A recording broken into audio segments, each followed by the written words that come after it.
Is this what nuclear war would look like?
Many say nuclear war is madness, and the concept known as MAD, mutually assured destruction, has been one of the key reasons that a second nuclear war has not yet eventuated.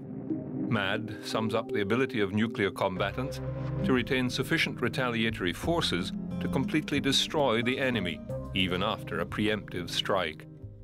On the European front, General Eisenhower welded his North Atlantic Pact Army together with troops of 11 nations in a force which he hoped to raise to 62 divisions by 1954.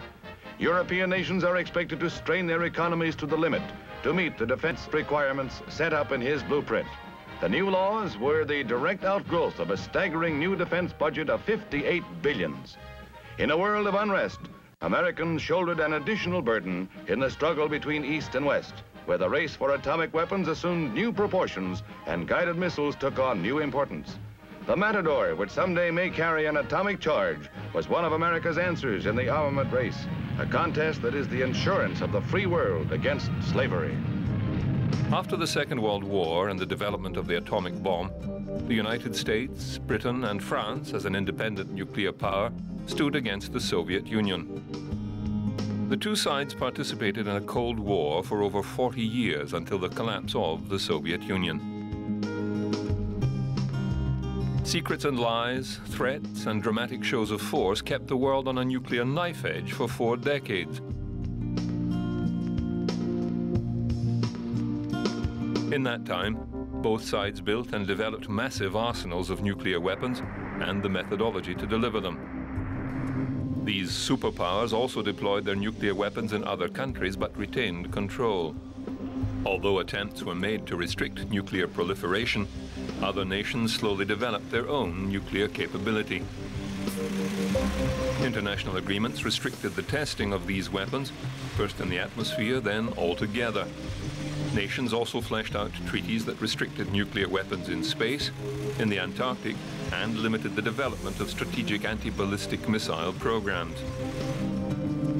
Eventually, restrictions on the numbers of weapons in arsenals, then on warhead technology, were also negotiated.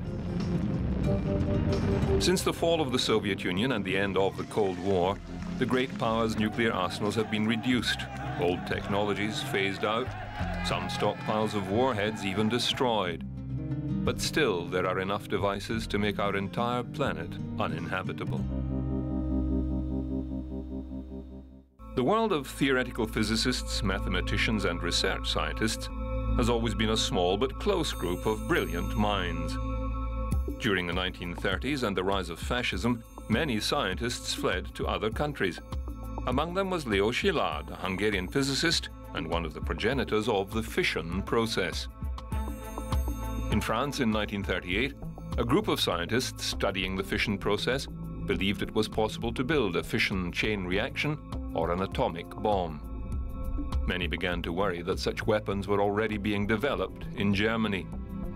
Szilard enlisted the help of Albert Einstein, who signed the now famous letter to the President of the United States, Theodore Roosevelt, warning him about the feasibility of a new type of superweapon and that it might be under development by the Germans. Whoever possessed this nuclear technology would rule the world. Other scientists, including Niels Bohr, also wrote letters to world leaders warning of this nuclear future. Britain had reacted first with tube alloys, the code name for their nuclear program, in conjunction with Canada. When the United States heeded the words of the scientists, they absorbed tube alloys into their own Manhattan Project, which got underway with the atomic bomb now codenamed the Gadget. Simultaneously, a concerted effort was begun to stop the Nazis acquiring or developing this technology through both covert and overt military operations. The principle behind this new weapon was the process of fission. A nucleus, preferably a large unstable isotope like uranium-235, is bombarded with slow neutrons.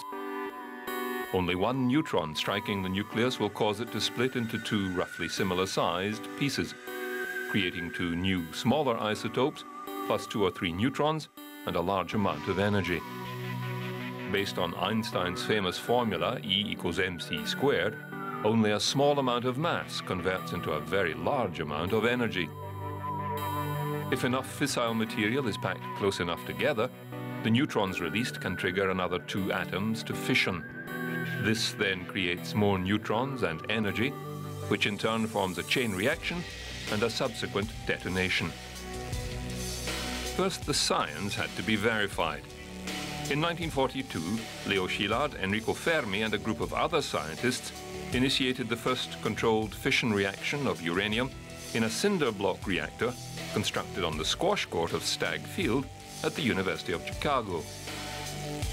Before 1942, uranium was a rare element found in tiny quantities in laboratories around the world, or a waste product from other mining operations. To manufacture a weapon required large industrial amounts of uranium. The United States had almost none. Some 300 tons. A year's output was available from Canada, but fortuitously, a stockpile of 1,100 tons of uranium oxide was being stored on Staten Island, thanks to mining interests from the Belgian Congo. Once the science of fission was proven, work began on a weapon. Not an easy process. While the design of the weapon was relatively straightforward, the refining of the uranium and plutonium on an industrial scale took time and money. The Manhattan Project first built a massive filtration plant at Oak Ridge, Tennessee, where a filter system to extract the uranium isotope U-235 from the bulk of uranium-238 was devised. A second plant was built at Hanford, Washington. There they manufactured plutonium, another fissile material, theoretically capable of more efficiency than enriched uranium. The Manhattan Project was centered at Los Alamos Laboratory